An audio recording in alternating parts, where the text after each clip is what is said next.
দামের ব্যাপারে open challenge সাগর electronics. Debnath হাসপাতালের বিপরীতে বাসুদেবপুর, আরামবাগ। যাচাই করুন আজই।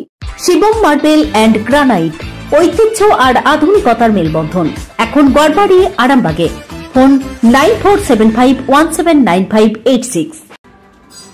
প্রতি বছর আমাদের রাজ্যে প্রচুর মানুষ সাপের কামড়ে মারা যান। বিশেষ করে বর্ষাকালে সাপের কামড়ে সব থেকে বেশি মানুষ মারা যান যারা চাষের কাজ করেন মাঠে।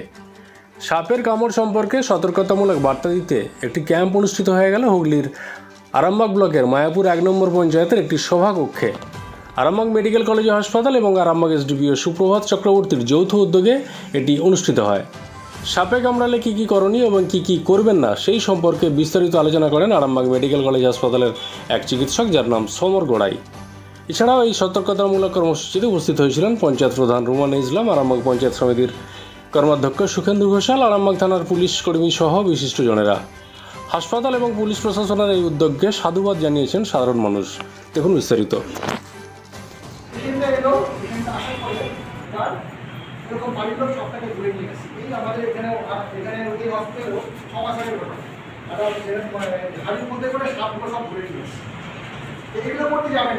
কারণ ওই মরা সাপে অনেক সময় কিছু কিছু মরা সাপ থাকে, সে মরেছে কিনা আপনি তো বুঝতে পারছেন না, সেখান থেকে কামড়াবে মাথায়। অনেক সময় ওই মাথাটা মরে না। আমাদের যেরকম এই হাটের এখানে ফুসফুসে মাথাটা পড়ে কিছু জায়গা থাকে, সেই জায়গাটাও সাপ মরে না, উঠে সে কামড়ে দিতে পারে। সেই জন্য সাপ ধরার চেষ্টা করবেন না। এবার কী হলো, সাপে কামড়েছে পেশেন্টটাকে, ওরা বয়স মনে কত 58 বছর মতো বয়স হবে আপনাকে। সাপে কামড়েছে, সাপে কামড়ানোর পরে তাকে হাসপাতালে নিয়ে এসছে। বাড়ির লোক বুঝে শুনিয়ে তাকে হাসপাতালে না, আমি বোঝার কাছে যাবো, সে বলেছিল। বাড়ির লোক বুঝে শুনিয়ে তাকে হাসপাতালে নিয়ে এসছে, সাপটাকেও ধরেছে।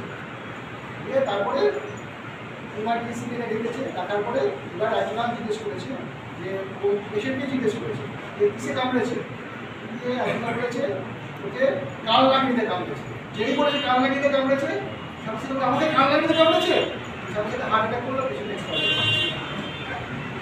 কাল লাগিয়ে হচ্ছে খুব বিষ সাপ, এটা রাখবে এর অঞ্চলে লাগে। কাল লাগিয়ে হচ্ছে বিষ সাপ, ভিতর রোগীদের অনেক দিনে থাকবে। কাল লাগিয়ে কামড়েছিল, ওটা কোনো মারা যায় না, মারা গেছে অন্য কারণ। সেটা যদি টাইম থাকে আমি বলবো, কোন টাইম আছে আমার ইন্টারেস্টিং লাগছে শুনতে না, অন্যরকম ইন্টারেস্টিং না লাগলেও বলবেন। Arambagh precision government medical college hospital থেকে এসেছি। এখানে একটা স্বাস্থ্য সচেতনতা শিবির আমাদের আরামবাগ থানা এবং মুথাবেড়িয়া পঞ্চায়েতের উদ্যোগে আজকে অনুষ্ঠিত হলো। এখানে আমাদের হসপিটালে প্রচুর পরিমাণে সাপে কাটা পেশেন্ট যারা আছে, ঘন্টায় অন্তত 3 থেকে 4 জন আমাদের হাসপাতালে এসে ভর্তি হয়। সেই সম্পর্কে হাসপাতালে যাওয়ার আগে প্রাথমিক অবস্থায় কী করবে, বাড়িতে সাপে কামড়ালে বা কোনো জায়গায় মাঠে ঘাটে সাপে কামড়ালে কী করণীয়, সেই উদ্যোগে এখানকার লোকাল যারা আছেন সদস্য, পঞ্চায়েত প্রধান এবং গ্রামবাসীরা যাদের আছে, সেই তাদের মধ্যে একটা বার্তা আমরা ছড়িয়ে দেওয়ার চেষ্টা করলাম। এই জন্য আমাদের থানা এবং পঞ্চায়েত এবং আমাদের মেডিকেল কলেজের হসপিটালের পক্ষ থেকে সবাইকে আন্তরিক ধন্যবাদ এবং সহযোগিতা সাধারণভাবে স্নেক বাইট হলে প্রথমেই যেটা করবে, কোনো দেরি না করে কোনো ওঝার কাছে যাবে না, হাতটাকে স্প্রিন্ট করে সেক্ষেত্রে অবশ্যই হাসপাতালের দিকে যাবে, সেই জায়গাটাকে চিরবে না এবং সেই জায়গাটাকে লাগাবে এবং যত তাড়াতাড়ি সম্ভব পেশেন্টকে অ্যাসুরেন্স দেবে, আশ্বস্ত করবে যে আপনার অ্যাসুরেন্স করবে যে আপনার কিছু হয়নি। সাপে কামড়ালেই যে বিষ হয়, সব সাপেরই বিষ হয় না, সেক্ষেত্রে আপনি হাসপাতালের জন্য আপনি সুস্থ হয়ে যাবেন। তারপরে দায়িত্বটা আমাদের হাসপাতালে যদি আসে, আমরা অবশ্যই সেই পেশেন্টকে আমরা আরও যত সম্ভব অ্যাসুরেন্স দেওয়াটা এটা চাইব। একটাই কথা যে আমরা প্রথম গোল্ডেন আওয়ার যেটা আছে সেটা আমরা কোনোভাবেই নষ্ট করতে চাই না এবং তার ক্ষেত্রে যে আগামী দিনে আমরা সাপে কামড় যেগুলো আছে, সাপে কামড় তো অ্যাভয়েড করতে পারবো না। পরিবেশের যে পরিষ্কার পরিচ্ছন্নতা সেটা অবলম্বন করা উচিত এবং তার সাথে আমাদের হাসপাতালে যত সম্ভব পেশেন্টকে আমরা আনতে পারবো, তত তাড়াতাড়ি পেশেন্ট রিকভারি হতে পারে। ডক্টর সমর কুমার বড়াই, মেডিসিনের আমি doctor, Arambagh precision medical college hospital. Arambagh steel and wooden furniture, নিজস্ব কারখানায় তৈরি যাবতীয় ফার্নিচারের অভিনব সম্ভার। ঠিকানা দেবনাথ নার্সিংহোমের পাশেই, বাসুদেবপুর, আরামবাগ।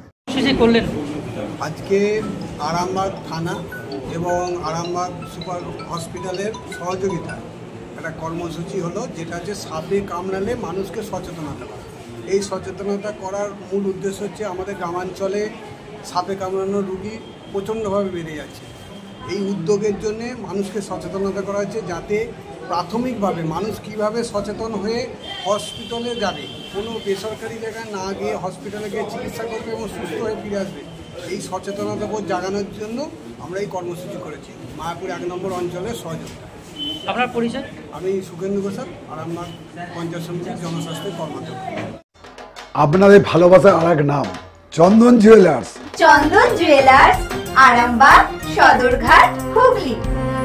কি করলেন আজকে আমাদের আরামবাগ থানা বড়বাবু এসডিপিও সাহেবের উদ্যোগে মায়াপুর 1 গ্রাম পঞ্চায়েতে সকলের সহযোগিতায় আরামবাগ থানার ডাক্তারবাবু এসেছিলেন এই সাপে কামড়ে কী হয় না হয় সেসব ব্যাপার বলার জন্য। এখানে এরা সুন্দর ব্যবস্থা করেছিল। ডাক্তারবাবু বললেন এখানে মানুষ যাতে সচেতন হয়, সবটাই হয়েছে ডাক্তারবাবু এখানকার সকলের মানুষ এবং আমাদের বড়বাবুর সহযোগিতায়, যাতে পরবর্তীকালে এরকম ঘটনা সেই যে মানুষ সচেতন হতে পারে সেই দিকটা বলার জন্য ডাক্তারবাবু এসেছে। আমি এএসআই জগবন্ধু বাগ, আরামবাগ থানা। আস্থা মাল্টি স্পেশালিটি হসপিটাল, আন্তর্জাতিক মানের সমস্ত রকম পরিষেবা। আস্থা multi speciality hospital, Nabapalli, Arambagh. আমাদের মায়াপুর 1 নম্বর গ্রাম পঞ্চায়েতে এসডিও স্যারের উদ্যোগে থানার বড়বাবু ছিলেন, মেডিকেল কলেজের স্যার ছিলেন। আমাদের একটা ছোট্ট কর্মসূচি করা হলো, সাপের কামড়ের জন্য সতর্কতা করা হলো এলাকায়। এছাড়া আমাদের পঞ্চায়েত লেভেল থেকে ভিসিডি ভিআরপি ছেলেরা এলাকা এলাকায় যায়, যেখানে বন জঙ্গল থাকে সেগুলো আমরা কেটে পরিষ্কার করাই, এলাকা এলাকায় স্প্রে করাচ্ছি। ভিসিডি ছেলেরা বাড়ি বাড়ি যায়, ভিআরপিরা বাড়ি বাড়ি যেয়ে যেখানে জল জমছে সেখানে ওনারা সতর্ক করছেন পরিবারগুলোকে যে আপনারা একটু জল জমানোগুলো বন্ধ করুন, ডেঙ্গু ছড়াচ্ছে, সব কিছু সব রকম হচ্ছে। আমরা পঞ্চায়েত লেভেল থেকেও করি, সেখানে থেকে আজকে কর্মসূচি করা হয়েছে। এলাকার মানুষ যারা আরও সচেতন হয়, সতর্ক হয়, এই বলে আমি আমার বক্তব্য শেষ করি। আমি রুমানা ইসলাম, মায়াপুর 1 নম্বর অঞ্চলের। রুমানা ইসলাম, মায়াপুর 1 নম্বর অঞ্চলের প্রতিনিধি।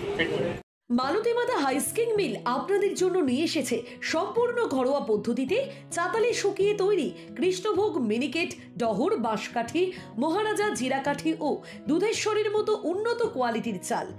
ভালো গুণমানের চাউলের একমাত্র বিশ্বস্ত প্রতিষ্ঠান মালতীমাতা হাইস্কিং মিলে। প্রোপাইটার পবন নন্দী ও জীবন নন্দী। ঠিকানা সুপারা, চাদুর, আরামবাগ, হুগলি। বিবাহে বাধা, দাম্পত্য কলহ, ব্যবসা বাধা, চাকরির সমস্যা, বিদ্যায় বাধা, প্রেমে ব্যর্থ, সাংসারিক অশান্তি, মাঙ্গলিক দোষ, কালসর্প দোষ সহ যে কোনো সমস্যার সহজ ও গ্যারান্টি সহ সমাধান পেতে আসুন শ্রী অজয় শাস্ত্রীর কাছে। প্রতি ইংরেজি মাসের প্রথম ও তৃতীয় শনিবার লাইট হাউস, আরামবাগ। প্রতি রবিবার রবীন্দ্রপল্লী আনন্দমার্গ স্কুলের সন্নিকট, আরামবাগ। প্রতি ইংরেজি মাসের প্রথম ও তৃতীয় বৃহস্পতিবার অভিষেক লজ, কতুলপুর। এছাড়াও বসছেন বিষ্ণুপুর, শিয়াখালা, কলকাতা, বর্ধমান, দুর্গাপুর ও শিলিগুড়ি। অগ্রিম নাম নথিভুক্ত করতে ফোন করুন 9933854984। চুড়ি, তুমি নারীর প্রিয় সব উৎসবে বাউটি, বালা, চূড়, মান্তাসা দেখলাম মন ভরে। জনপ্রিয়তায় আজও সেরা মিনা করা ঝুমকা, কানে দিলাম কানপাশা, পূরণ হলো সব আশা। হাতের আঙুলের আংটি নানা ডিজাইনে পাবে, ঐতিহ্যবাহী নেকলেস আজও মনে ধরে, জড়োয়া, সীতাহার সবার নজর কাড়ে। তাই তো বিয়েতে পেলে এত গয়না সবার মনে ধরে। নতুন সম্পর্কের শুরুটা আজও সোনার মতো খাঁটি। যখন সেরা জিনিস, সেরা কালেকশন, সাথে ন্যায্য দাম, তবে উন্নতর কেন? অর্ধশত বছরের বিশ্বাস, আপনাদের ভালোবাসার আরেক নাম চন্দন জুয়েলার্স, আরামবাগ, সদরঘাট, হুগলি।